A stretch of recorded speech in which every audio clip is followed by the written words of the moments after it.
कचहरी में ब्लास्ट हुए लखनऊ, अयोध्या और बनारस तुष्टीकरण के राजनीति ब्रजलाल को जेल भेज दो तो एक पर्टिकुलर कम्युनिटी का वोट पूरा मिल जाएगा। दोनों पाकिस्तानी फिदाइन मोहम्मद फारूक, इमरान AK-47 मिला और वो जो समाजवादी पार्टी सरकार आई तो उस केस को भी वापस लिया। मैं सलाम करता हूं, हाई कोर्ट ने जानते क्या कहा था कि आज आप केस वापस ले रहे हो, कल को उनको पद्म विभूषण दे दो। ये जो अपराधी हैं, आतंकवादी हैं, मैं इनके बारे में बात करना चाहता हूं। महोदय, मैं कुछ घटनाओं का जिक्र करना चाहूँगा और उसमें किस तरह से इस देश को टेरराइज किया गया। मैं उत्तर प्रदेश में सेवा में था। 23 नवंबर 2007 को कचहरी में ब्लास्ट हुए लखनऊ, अयोध्या और बनारस, मारे गए 1.5 दर्जन लोग। और उसके बाद जब ये घटना हुई उसके 2 मिनट पहले टेरर मेल आया मीडिया को, हम ब्लास्ट करने जा रहे हैं, जो करना हो कर लो। और उस टेरर मेल में ये भी कहा गया कि हमने श्रमजीवी ब्लास्ट किया है, हमने दिल्ली ब्लास्ट किया है, सरोजनी नगर ब्लास्ट किया है। उसी घटना में और बॉम्बे में सीरियल ब्लास्ट हुआ था 11 जुलाई 2006, जिसमें 209 लोग मारे गए थे। महोदय, ये ऐसी घटना थी जिसने हिला कर रख दिया था और वो टेरर मेल लिखित में आया और उससे पूरे देश को हिलाने का प्रयास किया गया। अभी मैं अपने कुछ मित्रों का सुन रहा था और ये कहा जा रहा था कि साहब इसका मिसयूज होगा। महोदय, उस पार्टी को कहने का हक नहीं है जो आतंकवादियों के 15 केसेज उत्तर प्रदेश में वापस लेती है। कोई हक नहीं है उनको कहने का। महोदय, मैं उसका भुक्तभोगी हूँ, आज पार्लियामेंट में खड़ा हूँ। मैंने कभी नहीं सोचा था कि मुझे मौका मिलेगा, लेकिन आज मौका मिलेगा। आज मैं बोलूँगा उस पर और तथ्यों पर बोलूँगा। महोदय, उस कचहरी ब्लास्ट केस में हमने गिरफ्तार किया आतंकवादी।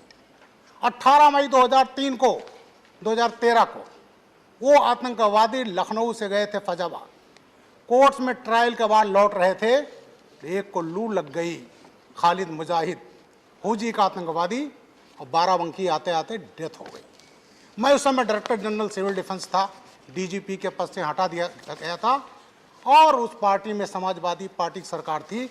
मेरे खिलाफ बाराबंकी कोतवाली में 19 मई 2013 को मर्डर का मुकदमा कायम किया गया था मेरे खिलाफ। और मेरे साथ जो DG थे रिटायर्ड विक्रम सिंह, जी हाँ, ये जरा सुनने का मादा भी रखिए साहब। और वो जो मुकदमा कायम किया गया, जेल भेजने का प्रयास किया गया मुझे, क्या था? तुष्टीकरण के राजनीति ब्रजलाल को जेल भेज दो तो एक पर्टिकुलर कम्युनिटी का वोट पूरा मिल जाएगा। ये चीजें हुई और वो पार्टी जिसने CRP केस हुआ था, वो घटना मैं ही था उस समय प्रदेश का ADG law and order. Rampur CRPF पर हमारे 7 जवान मारे गए थे। 31 दिसंबर बटे 1 जनवरी 2008 की रात में हुआ था। AK-47 से हमला हुआ था और हमारे निर्देशन में इंडिया कमांडर लश्कर तोयबा का, हाफिज सईद का मैं लाया था। दोनों पाकिस्तानी फिदाइन मोहम्मद फारूक, इमरान, लोकल मैन, और ला करके हमने चार्जशीट लगाई, RDX मिला, AK-47 मिला। और वो जो समाजवादी पार्टी सरकार आई तो उस केस को भी वापस लिया गया। मैं हाई कोर्ट इलाहाबाद को मैं सलाम करता हूं। हाई कोर्ट ने जानते क्या कहा था? महोदय, आप कौन होते हैं केस वापस लेने वाले? आप कौन कह रहे हैं कि निर्दोष है? दोषी और निर्दोष तय करेगा कोर्ट। और इलाहाबाद हाई कोर्ट का एक कमेंट था कि आज आप केस वापस ले रहे हो, कल को उनको पद्म विभूषण दे दोगे। ये इलाहाबाद हाई कोर्ट का था। और वो CRPF अटैक का केस जो सरकार ने वापस लिया था, उसमें 4 को फांसी की सजा हो गई, एक को आजीवन कारावास हो गया, एक को 10 साल से। तो महोदय, ये जो बात करते हैं कि दुरुपयोग होगा, फला होगा, इनको ये दुरुपयोग और सदुपयोग कहने का कोई हक नहीं है। तो ये जो टेक्नोलॉजी बढ़ी, तो ऐसे उसकी ज़रूरत थी, क्योंकि अभी मैं देख रहा था, एक साहब ने कहा कि बड़ा दुरुपयोग होगा दिल्ली के। महोदय, इसमें कुछ ऐसी पार्टियां हैं जिन्होंने याकूब मेमन और अफजल गुरु को फांसी दे, जब सजा दी गई तो उस फांसी को, सजा को रोकने के लिए रात में सुप्रीम कोर्ट का दरवाजा खटखटाया गया। वो पार्टियां आज का कारण ये दुरुपयोग होगा। फांसी की सजा जिसको सुप्रीम कोर्ट से हो चुकी है, जो लटकने जा रहा है और उसके पक्ष में खड़े हैं, टुकड़े टुकड़े गैंग को सपोर्ट करने वाले। अफजल, हम शर्मिंदा हैं, तेरे कातिल जिंदा हैं। सुप्रीम कोर्ट ने निर्णय दिया इस पार्लियामेंट पर अटैक का महोदय, और पार्लियामेंट अटैक के जब होता है उस मुलजिम को सजा होती है, तो ये पार्टियां तमाम ऐसी हैं जो दस्तखत करके रात में सुप्रीम कोर्ट का दरवाजा खटखटाया गया था उनको छुड़वाने के लिए। इसलिए महोदय, ये जो कहा गया दुरुपयोग होगा, ये दुरुपयोग नहीं, वो पार्टियां बोल रही हैं जो हमेशा इसका दुरुपयोग करती रही। एक एक्ट था, हमने उसका काफ़ी प्रयोग किया है, वो होता था टाडा, और टाडा नहीं होता तो आज पंजाब खालिस्तान होता। महोदय, मैंने वो भी आतंकवाद झेले हैं, ऐसे जिले में था।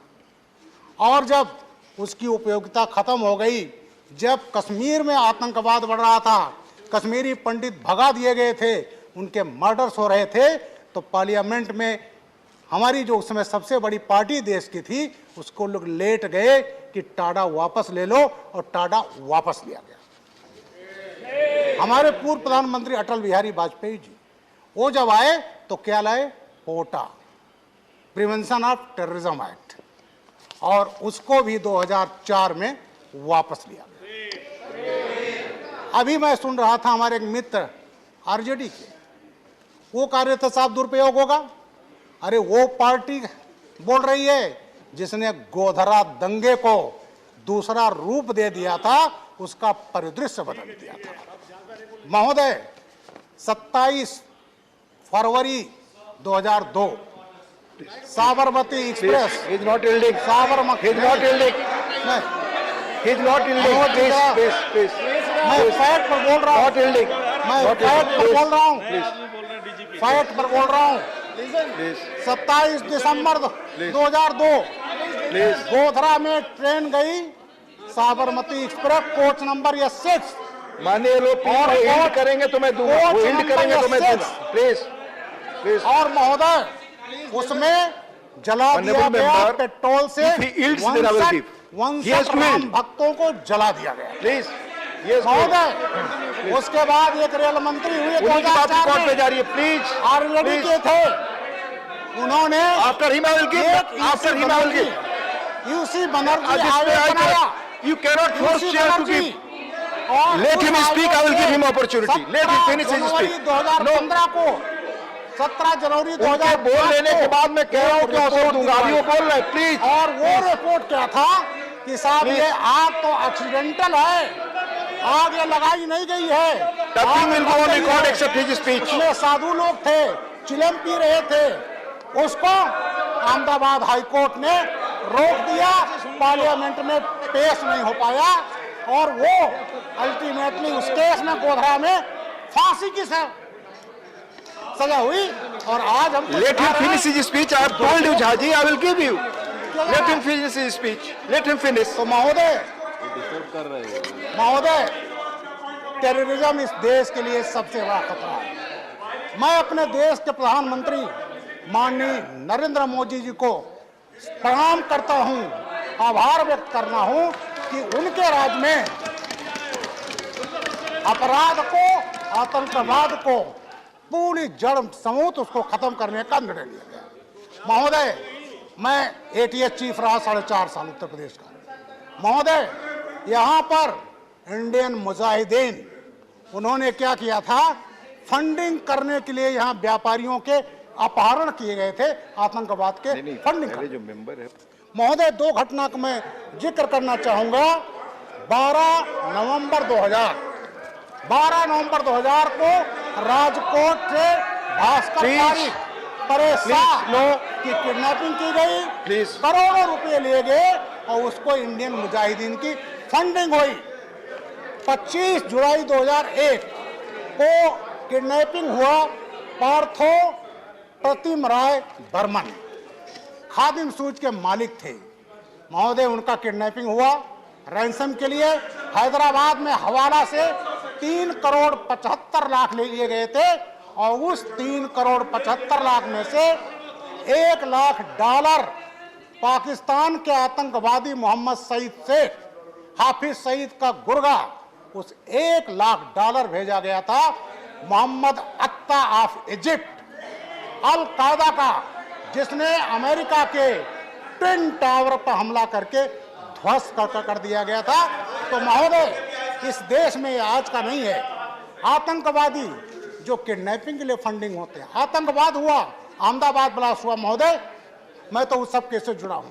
कचहरी ब्लास्ट हुआ, संकट मोचन ब्लास्ट हुआ, शीतला घाट ब्लास्ट हुआ, जयपुर ब्लास्ट हुआ, दिल्ली ब्लास्ट हुआ, बटला हाउस हुआ।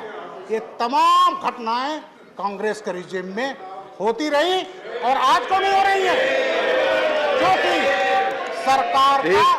सरकार का इकबाल है। और जब सरकार का इकबाल होता है तब ऐसी घटनाएं महोदय रुकती हैं। तो ये घटनाएं, और मैं जानना चाहूंगा, बटला हाउस जब हुआ, मैं एक पार्टी और कहूंगा, बंगाल की पार्टी, प्लीज। जब बटला हाउस हुआ, MC शर्मा मारे गए, इंस्पेक्टर शर्मा, और 2 आतंकवादी मारे गए थे, आतिफ अमीन इंडियन मुजाहिदीन का नॉर्थ इंडिया कमांडर था महोदय, आजमगढ़ का। वो आजमगढ़ मॉड्यूल 25 लोग पाकिस्तान में ट्रेंड थे। आतिफ अमीन, मोहम्मद साजिद मारे गए थे, सैफ गिरफ्तार हुआ था। उसके बाद हंगामा मच गया, क्योंकि एक शहजाद था, उसको मैंने गिरफ्तार करके आजमगढ़ से दिया था, जिसको दिल्ली कोर्ट ने आजम कारावास की सजा दे दी। और ऐसे केसेस में आंसू बहाए जा रहे थे। 15 मिनट का समय पार्टी ने दिया था आजमगढ़ को, हमारे कांग्रेस के पार्टी ने 15 मिनट का समय दिया था आपका। एक हमारे कांग्रेस के नेता, उन्होंने आजमगढ़ को उन आतंकवादियों के घरों को तीर्थ स्थल बना लिया था। वहां जा करके वहां से गुमराह करके लोगों को दिल्ली भेज करके प्रदर्शन कराए जा रहे थे। और एक नेता और कांग्रेस के थे, 15 मिनट पार्टी ने दिया था। 11 फरवरी 2012, और ये कहा था, बटला हाउस की तस्वीर देख करके उनकी नेता के आंखों से आंसू गिर रहे थे। आज ये पार्टी के लोग ये कह रहे हैं दुरुपयोग होगा। महोदय, ये कानून आज के रिक्वायरमेंट को देखते हुए जिस तरह से अपराधी हाईटेक हो गए हैं, अगर हम हाईटेक नहीं होंगे तो उसका मुकाबला हम नहीं कर पाएंगे महोदय। इसलिए ये जो बिल है ये बहुत जरूरी है। इसमें कहीं किसी का मानवाधिकार का हनन नहीं है। और आज की परिस्थितियों को देखते हुए और आज के रिक्वायरमेंट को देखते हुए ये एक्ट पास होना चाहिए, क्योंकि जितने ये चीजें पैरामीटर्स हैं जो मेजरमेंट की श्रेणी में लाए गए हैं आज से अपराधों से लड़ने के लिए, वो जरूरी है। मैं माननीय नरेंद्र मोदी जी का और अपने गृह मंत्री माननीय अमित शाह जी का आभारी हूं कि इस एक्ट को लाया गया और आज पास होगा। और ये नरेंद्र मोदी जी का सपना जो है, इस देश को अपराधियों से, आतंकवादियों से, नक्सलाइट से मुक्त किया जाएगा। और मैं